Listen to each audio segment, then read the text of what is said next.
दोस्तों नमस्कार, स्वागत है देश की पुकार चैनल में। दोस्तों आज हम बात करने वाले हैं देश फिर से गुलाम तो नहीं होगा, क्योंकि बहुत सारे लोगों का जो संविधान के जानकार हैं उनका मानना है कि जिस प्रकार से निजीकरण हो रहा है, जो कि निजीकरण संविधान के हिसाब से गलत है। ऐसे में बहुत सारे अंदेशा है, शंका है, क्योंकि संविधान में आर्टिकल 21, 37, 38, 39 और 300 के रहते केंद्र सरकार निजीकरण नहीं कर सकती और न ही निजीकरण पर कोई कानून बना सकती है।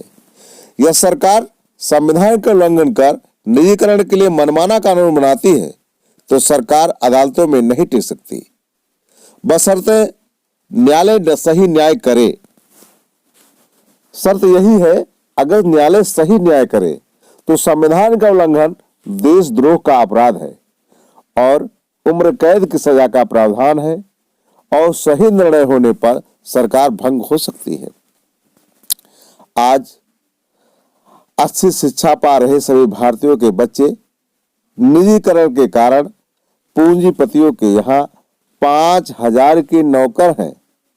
सम्मानित साथियों, संविधान सभा में इस बात पर विस्तार से चर्चा हुई थी कि देश में प्राइवेट सेक्टर तैयार किया जाए या पब्लिक सेक्टर।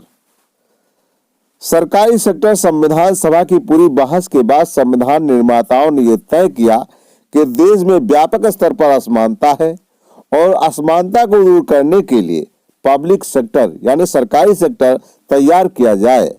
यह संविधान निर्मात्री सभा की सहमति हुई थी तथा संविधान के आर्टिकल 37, 38, 39 में भी सरकारी सेक्टर को केवल बढ़ावा देना ही नहीं बल्कि ऐसी किसी भी प्रकार की नीति बनाने का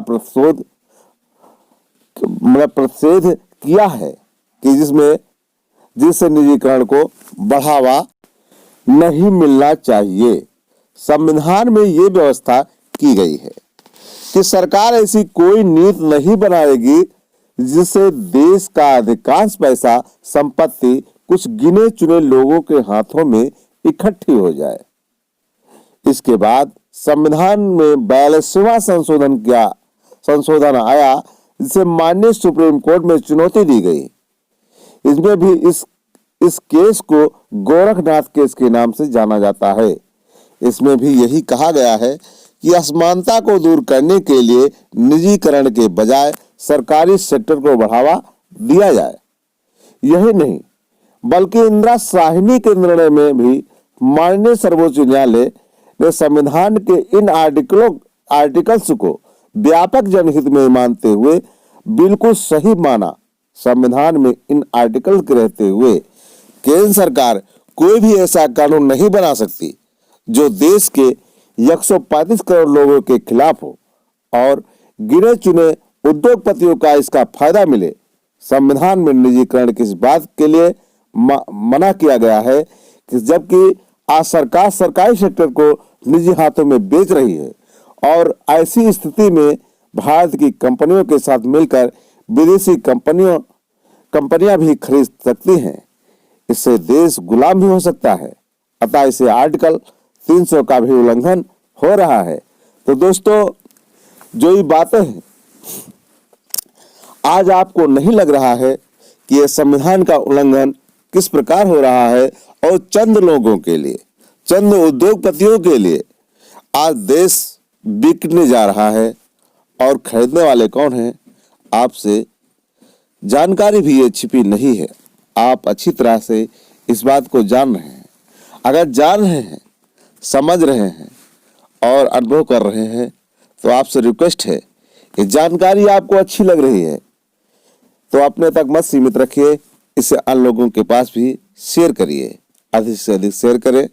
और अगर जरा सी भी अच्छी लग रही है तो आपसे हम कहेंगे लाइक कर दें, कमेंट कर दें और साथ में अगर पहली बार चैनल पर न्यूज देख रहे हैं तो चैनल को सब्सक्राइब कर लें और साथ में बेल आइकन घंटी को दबा दें ताकि लेटेस्ट जानकारी सर्वप्रथम मिलती रहे।